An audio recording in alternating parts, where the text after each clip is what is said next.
Calculer l'aire d'un cylindre. Pour calculer l'aire d'un cylindre, il faut bien comprendre de quoi est formé le cylindre. Donc, nous avons deux bases qui sont des disques et l'aire latérale.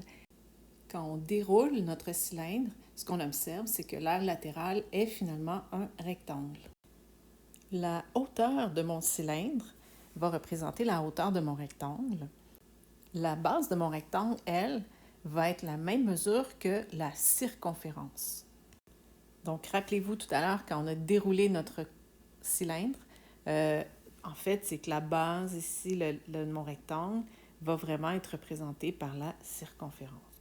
Pour calculer l'aire de mon cylindre, j'aurai besoin de connaître sa hauteur et j'aurai besoin de connaître soit le diamètre ou le rayon d'une de ses bases.